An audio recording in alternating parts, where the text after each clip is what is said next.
오늘 설교 제목은 흔들리지 않는 편안함 시몬스가 아니고 흔들리지 않는 평안함 시몬 베드로입니다.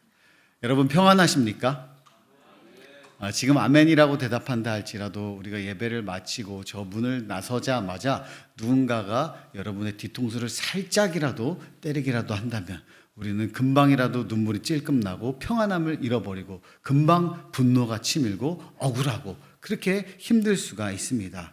우리 인간이란 존재는 그렇습니다. 우리는 늘 작은 일에도 평안함을 잃어버리고 힘든 상황 가운데 빠져서 원망이 가득 찰 때가 있습니다.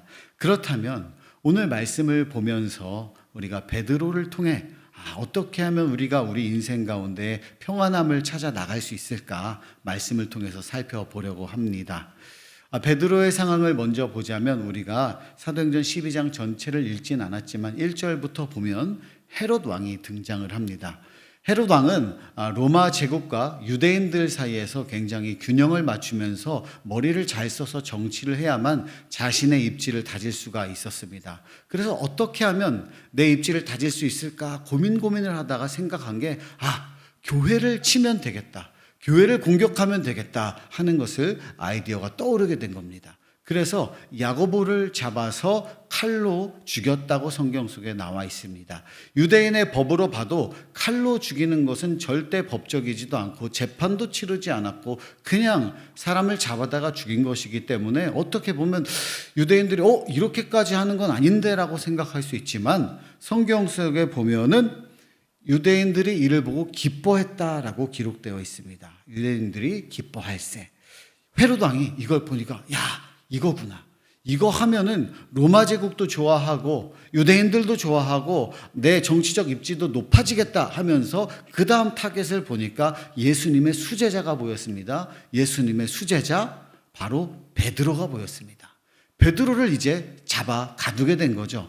베드로는 이번째가 바로 세 번째로 잡히게 된 건데 이번에는 꼼짝없이 죽을 수밖에 없는 상황입니다. 야고보 먼저 죽였고 사람들이 너무 좋아하고 이걸 보니까 바로 가두게 되었는데 헤롯이 이번에는 완전히 마음을 단단히 잡고서 이제 베드로를 잡습니다. 성경을 보니까 네 패로 지키게 했다고 합니다. 한 사람을 지키려고 하룻밤 동안에 16명을 두고 아주 엄청나게 열심히 꽉꽉 지킨 거죠.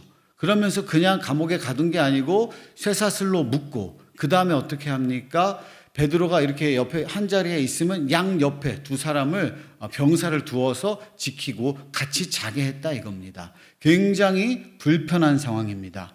그런데 베드로는 이 밤 가운데에 잠이 들었습니다. 잠들었다고 나오죠.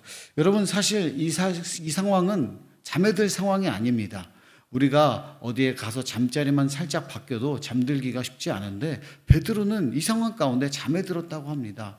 마음만 억울할 뿐만이 아니라 누가 갑자기 베드로를 채면 누가 우리 팔만 갑자기 채도 우리가 놀래가지고 물리치료 받아야 된다 그러는데 하루 종일 매 맞고 끌려다니고 당황스럽고 이런 상황 가운데 있다면 베드로는 몸이 아파서 잘 수가 없는 상황인데 그럼에도 불구하고 베드로는 잠에 듭니다. 이때 기적이 나타납니다. 천사가 나타납니다. 7절입니다. 호련히 주의 사자가 나타나매 옥중에 광채가 빛나며 또 베드로의 옆구리를 쳐 깨워. 천사가 호련히 나타났는데 베드로가 너무 깊은 잠에 빠져들었습니다. 아무래도 이 상황이 되니까 천사가 살짝 당황한 것 같습니다. 베드로가 기도하고 있고 막 하나님 살려주세요. 저 좀 도와주세요. 하나님 저 어떡합니까? 이러면서 통성 기도를 하든지 아니면 바울과 실라처럼 찬양하고 예배하고 기도하고 전도하고 해야 되는데 그냥 잠을 자고 있는 거죠. 그냥 자는 게 아니고 요즘 말로 꿀잠을 자고 있는 거예요. 푹 딥슬립을 하고 있는 거예요. 그러니까 천사가 왔는데도 안 일어나고 있는 거죠. 성경 속에 보면 호련히 천사가 나고 광채가 났다. 그 어두운 칠흑 같은 감옥방 속에 천사가 오니까 반짝반짝 빛나면 눈이 부셔서라도 베드로가 일어나야 되는데 이것을 일어나지 못하고 자고 있는 거죠. 그래서 성경 속에 아주 흥미로운 기록이 되어 있는데요. 뭐라고 되어 있냐면 성경에는 옆구리를 쳐 깨웠다라고 나옵니다. 옆구리 맞으면 깨어 있어도 옆구리 쳐 맞으면 숨도 못 쉽니다. 제가 많이 맞아봐서 아는데 옛날에 이렇게 탁 맞으면 욱 하고 숨을 못 쉬어서 다운을 당하는데 엄청 아플 거예요. 성경에 보니까 이게 원어를 보면 파탁시스라고 되어 있습니다. 이거는 툭툭 건드린 게 아니고 세게 쳤다. 진짜 세게 쳤다는 거예요. 제가 성경을 잘 찾아보니까 자다가 옆구리 쳐맞은 사람은 베드로가 유일합니다. 베드로 한 명밖에 없어요. 하도 안 일어나니까 베드로가 안 일어나니까 천사가 당황스러워가지고 처음엔 건드렸겠죠. 일어나 베드로야, 일어나야지. 베드로 일어나야지. 안 일어나니까 팍 세게 때린 건데, 근데 맞고서 눈을 떴어요. 그러면 천사네. 아이고 천사 오셨군요. 하나님이 보내셨구나. 이제 나가야지 준비가 되어 있어야 되는데 민기적거리고 있습니다. 천사가 답답해요. 그러니까 급히 일어나라 이럽니다. 빨리 나가야지. 천사가 재촉하는 거죠. 그리고 제가 그 표정이 막 상상이 돼요. 그래가지고 쇠사슬이 풀렸다는데 천사가 막 풀어주면서 얼마나 답답했을까 그런 생각이 드는데, 그리고 끝이 아닙니다. 성경을 보니까 8절에 이렇게 나와 있습니다. 천사가 이르되 띠를 띠고 신을 신으라 하거늘 베드로가 그대로 하니 천사가 또 이르되 겉옷을 입고 따라오라 한대. 여러분, 묶인 사람이 잠에 제대로 자려고 신도 벗고 띠도 풀고 겉옷도 벗고 나름 이부자리는 최선을 다해가지고 차리고 잠에 든 거예요. 잠에 아주 어떻게든 내가 오늘 밤 편하게 자야지 하고서 다 차려서 자고 있는데 천사가 나타나서 깨웠어요. 빨리 나가야지. 그러면 나갈 준비를 해야 되는데 민기적거리고 있으니까 천사가 띠를 띠고 신을 신어라. 빨리 나갈 준비해. 벨트 매. 신발 신어야지. 딱 그것만 해요. 그러니까 천사가 답답해서 한 번 더 하는 거죠. 천사가 또 이르되 겉옷을 입고 따라오라 한대. 계속 얘기하는 거죠. 제가 이 심정을 잘 아는 게 우리 집에 그런 아이가 한 명 있습니다. 나가려고 하면은 막 안 일어나고 신발 신어야지, 양말 신어야지, 하나하나 다 말해줘야 돼. 그것만 해. 베드로가 근데 이게 어린 아이가 아니잖아요. 어른이잖아요. 그런데 막 비몽사몽 하는 거죠. 그래서 얼마나 숙면을 취했는지 천사를 그냥 비몽사몽 따라가니까 성경에 보니까 이게 생시인 줄 알지 못하고 환상을 보는가 했다고 합니다. 이게 꿈인지 생시인지 모르는 거죠. 그래서 이게 얼마나 철옹성 같은 감옥인지 천사가 끌고서 첫째 파수 지나고 둘째 파수 지나고 셋째 시내로 나가는 문을 열고서 거기까지 그냥 어떻게 나가가지고 천사가 사라지니까 그때서야 아이고 천사가 나를 도왔네. 그때서야 이걸 깨닫는 거죠. 그래서 베드로가 이렇게 깊이 잠을 잔 걸 보면은 어떤 사람들은 하나님께서 사랑하는 자들에게 잠을 주시니까 베드로도 깊이 잠든 거다 하는데 이 상황이랑은 맞지가 않습니다. 그렇다면 베드로가 도대체 어떤 믿음을 가지고 있었기에 어떤 사람이기에 이렇게 평안하게 잠들 수 있었는가? 우리가 이것을 보면서 베드로의 믿음과 우리의 믿음을 살펴보려고 합니다. 첫 번째로 베드로는 산소망의 소유자였습니다. 산소망의 소유자. 산소망 좋죠. 산소망을 품으면 좋죠. 그런데 여러분, 그거는 쉽지가 않습니다. 제가 얼마 전에 어떤 유튜브를 봤는데 한 나이가 50이 되신 목사님이 계셨는데 목사직을 하다가 사연은 밝혀지지 않았는데 어떤 사연인지 모르겠지만 이제 목사직을 내려놓게 되었습니다. 그래서 이 목사님이 목사직을 내려놓고 택배 물류 창고에서 일하고 또 대리운전 이런 일을 하면서 하는 영상을 올리는데 내가 왜 이런 고난을 당하는지 모르겠다. 왜 이렇게 힘든지 모르겠다. 너무너무 괴롭고 힘들다. 막 이런 영상을 엄청 많이 올려놓은 거예요. 그러면서 이 목사님이 근데 맨 처음에는 설교들도 많이 올려놨더라고요. 그래서 설교를 들어보니까 믿음만 있으면 다 이겨낼 수 있습니다. 믿음만 있으면 다 평안을 찾을 수 있습니다. 하나님만 있으면 됩니다. 예수님만 믿으면 다 우리가 아무리 힘들어도 흔들리지 않는 신앙을 가질 수 있습니다. 이러는데 지금 너무 힘들어 죽겠다고 나중에 영상이 그렇게 올라오는 거예요. 제가 그걸 보면서 인간이란 존재는 이렇게 나약한 존재다. 조금만 힘들어도 많이 힘들겠죠. 너무너무 괴롭겠죠.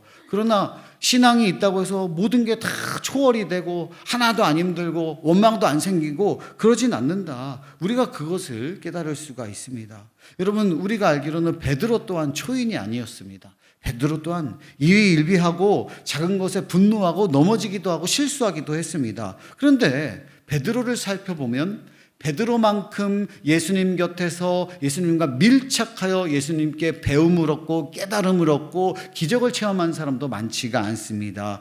처음 만날 때부터 기적으로 만났죠. 수많은 물고기, 그물이 찢어질 정도로 건지면서 만났고, 안진뱅이 일으키고, 눈먼 자 눈뜨게 하고, 혈루증 앓던 여인이 옷깃에 손만 대어도 낫게 되고, 별의별 것을 다 봤습니다. 5병이요 7병이요 심지어 죽은 사람이 살아나는 것까지 보았습니다. 그럼에도 불구하고 베드로는 여전히 연약했습니다. 사랑하는 성도 여러분, 우리가 뭘 많이 봤다고 해서, 교회에서 뭘 많이 체험했다고 해서, 뭘 많이 안다고 해서, 배웠다고 해서, 그렇다고 해서 우리 신앙이 늘 굳건하고 그 어떤 어려움에도 흔들리지 않는 신앙을 가질 수 있을까요? 그렇지는 않습니다. 그렇다면 이렇게 여전히 연약했던 베드로가 어떻게 이 말씀 안에서는 평안을 되찾을 수 있었을까? 우리가 이것을 봐야 되는데, 베드로는 부활하신 예수님을 만났습니다. 예수님을 인격적으로 만났습니다.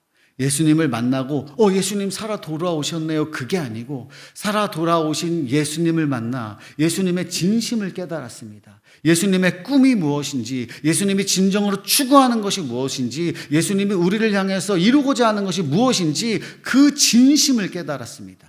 이 땅에 썩을 것을 쫓는 것이 아니라 영원한 생명을 따라가야 된다, 하나님 나라를 꿈꿔야 된다, 그것을 베드로는 인격적으로 전인적으로 예수님을 체험하고 만나서 내가 이전에 내가 꿈꾸었던 것들, 내가 생각했던 것들, 내가 예수님의 꿈과 많이 다르게 생각했구나, 내가 예수님의 마음을 몰랐구나, 그것을 깨달으면서 예수님을 따르게 되었습니다. 그래서 베드로는 산 소망을 지녀야 한다고 성도들에게 강조하고 이 땅은 장막이라고 표현했습니다. 텐트라고 한 거죠. 텐트.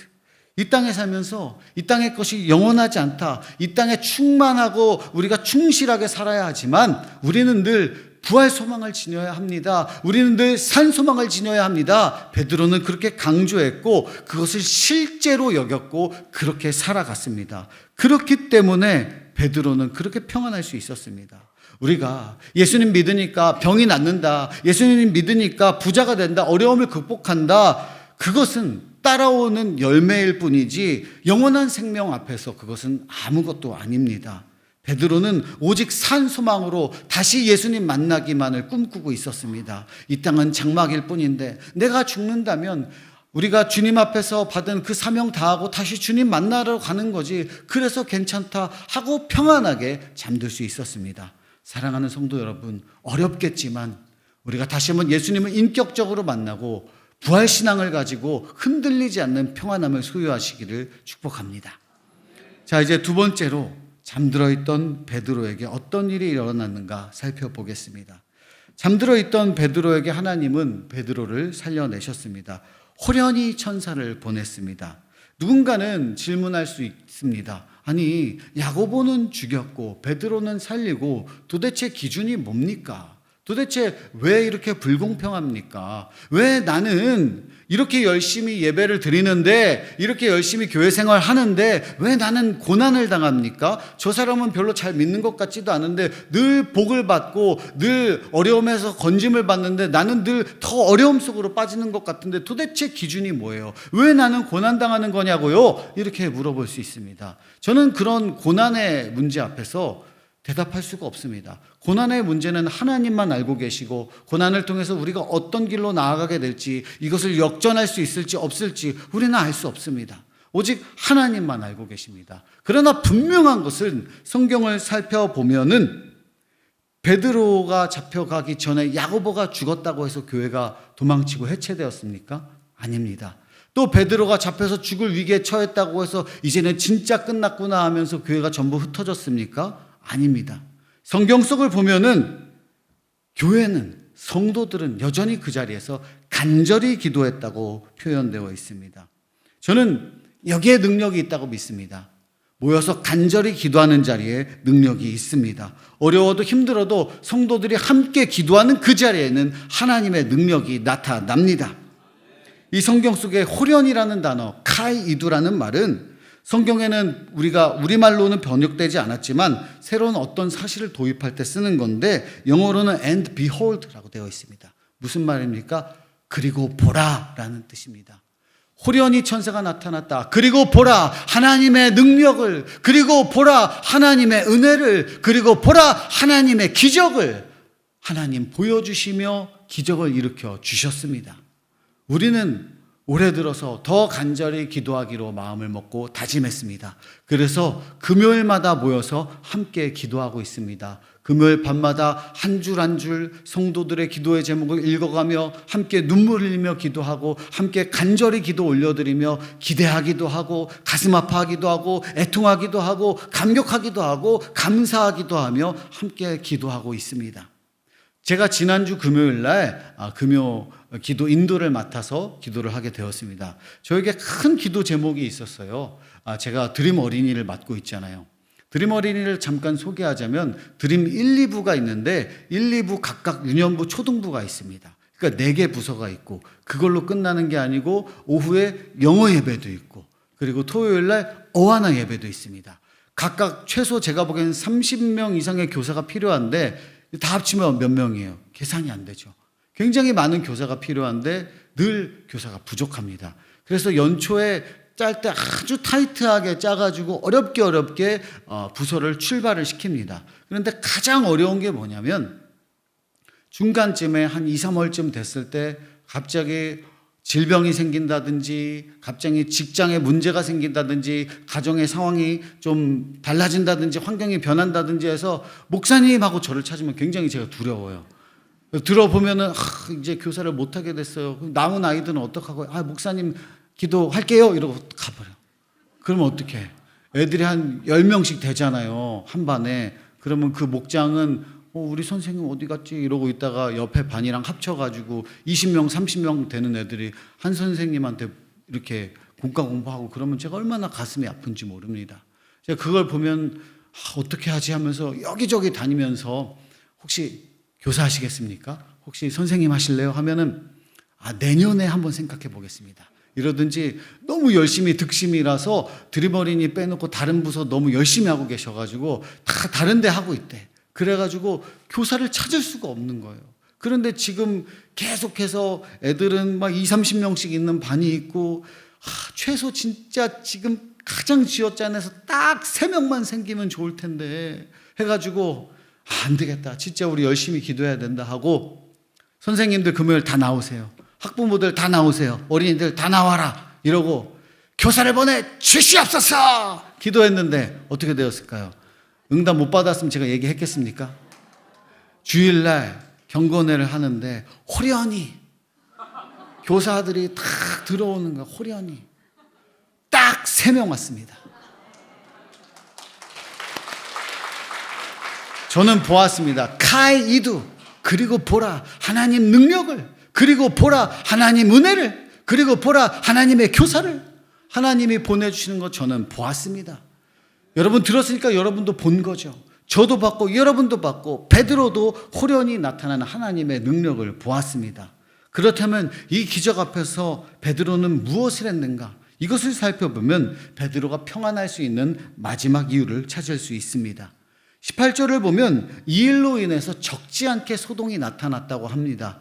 베드로가 사라진 일로 인해서 난리가 났다는 거죠. 뒤집어진 겁니다. 그러면 베드로는 이 상황 가운데 뭘 해야 되겠습니까? 꼭꼭 숨어야 됩니다. 이거 어떻게 하나님이 살려주신 목숨인데 이거 소중히 여겨야지. 분위기가 잠잠해질 때까지 조금 기다렸다가 숨어 있다가 그 다음에 다시 하나님의 일을 재개해야지 하는데, 이 한밤중에 그는 멈추지 않습니다. 어디로 향합니까? 구체적인 주소까지 나와 있습니다. 마가라 하는 요한의 어머니 마리아의 집이라고 나오는데 바로 교회입니다. 이 밤 가운데에 베드로는 이 칠흑 같은 어둠 가운데 모두가 교회를 주시하고 있을 때 교회로 달려갑니다. 그리고 쿵쿵쿵 교회 문을 두드립니다. 저 베드로입니다. 다 아주 당당하게 자신의 이름을 외치며 교회의 문을 열라고 교회를 향해 달려갑니다. 이때 너무나도 성도들이 열심히 기도를 하고 있었는지 미처 듣지 못해요. 근데 계속해서 문을 두드리니까, 멈추지 않고 두드리니까 로데라고 하는 어린아이가 와서 베드로와 마주칩니다. 그래서 문은 열어주지 않고 깜짝 놀라서는 다시 교회로 들어가서 성도들에게 베드로가 살아 돌아왔어요. 베드로 선생님이 살아 돌아오셨습니다. 이렇게 외치니까 성도들이 믿지를 못하는 거예요. 그러면서 너무 믿지 못하니까 로데에게 네가 미쳤구나 이렇게 이야기합니다.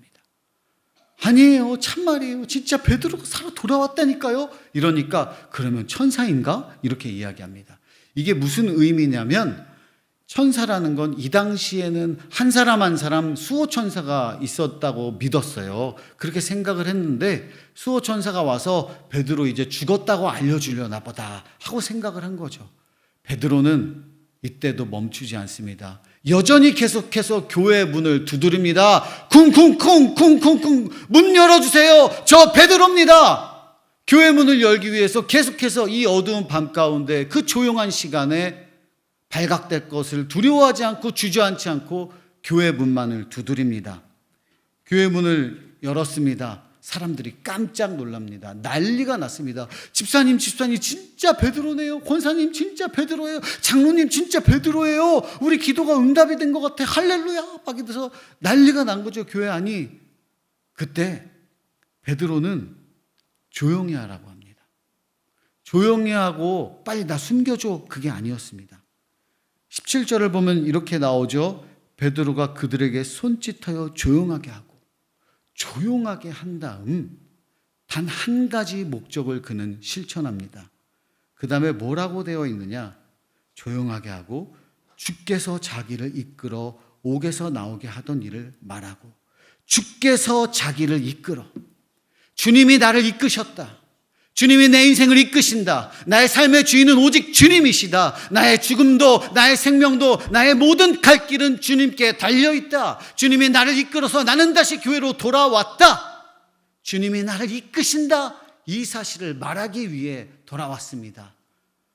베드로가 원했던 것은 단 한 가지, 복음 전하는 것, 주님이 우리 생을 이끌어야 한다는 것, 나의 삶은 다른 것 아니고 오직 예수님께만 이끌려야 한다는 것을 고백하기 위해 이 자리까지 나왔습니다. 베드로가 이렇게 기적을 체험하고서 돌아왔으면 자기를 신화화할 수도 있고 영웅화할 수도 있습니다. 그러나 그가 전했던 것은 오직 주님이 나를 이끄신다. 내가 죽음의 위기에 있든지 내가 살아났든지 어디에 있든지 하나님이 나를 이끄신다. 이것만을 전하러 왔고, 그는 야고보와 형제들에게 이 말을 전하라. 주님이 우리를 이끌어야 한다. 이것을 전하라 하고 떠나 다른 곳으로 또 복음 전하러 갔습니다. 베드로의 마음을 본다면, 그의 심장을 본다면 오직 복음과 오직 교회밖에 없었습니다. 성도밖에 없었습니다. 저는 이 모습을 보며 제가 얼마나 작아지는지 모릅니다. 저를 살펴보면 저는 가지고 싶은 것도 많고 욕심도 많고 이루고 싶은 것도 많고 해내고 싶은 것도 많고 감사하지 못할 때도 너무나도 많습니다. 일희일비할 때도 너무나도 많습니다. 제가 대학교 2학년 때부터 전도사 사역을 시작해서 꽤 오랜 기간 일찍부터 교회 사역을 해서 이 교회 저 교회 오랫동안 많이 다니면서 여러 담임 목사님들을 경험해 보았습니다. 담임 목사님들을 다 경험해 보면 다 좋으신 목사님들이고, 그런데 목사님들의 특징을 알게 되잖아요. 어떤 목사님은 이런 음식을 좋아하시고 이런 건 싫어하신다. 이런 운동은 좋아하시고 이런 건 안 하신다. 뭐 이런 장르의 영화는 좋아하고 이런 건 안 보신다. 그리고 뭐 이런 걸 좋아하고 이런 거 싫어한다. 그런 기호들을, 개인적인 기호들을 그냥 지내다 보니까 알게 되잖아요. 그런데 우리 교회 제가 2020년도에 왔는데 지금까지 그래도 짧지 않은 시간을 보내면서 우리 위임 목사님을 보면 그런 걸 하나도 알 수가 없어요. 아무것도 알 수가 없어요. 아는 게 아무것도 없습니다. 근데 딱 한 가지 아는 게 있어요. 딱 한 가지 늘 강조하는 것, 늘 말씀하시는 것. 지금 드린 이 예배가 하나님 보시기에 한소망교회 최상의 예배인가? 최선의 예배인가? 지금 올려드리고 있는 이 행사가 하나님 보시기에 이 교회의 한소망교회에 맞는 행사인가? 지금 하고 있는 이 목양의 방향이, 목회의 방향이 하나님 보시기에 성도들에게 알맞은 방향인가? 이것만 말씀하셨어요. 저는 그것만을 배웠습니다. 여러분, 이게 맞는 것 아니겠습니까? 우리가 그런 상황 가운데, 그런 교회 가운데에 지금까지 함께 열심히 신앙생활하며 33년간 여기까지 달려왔습니다.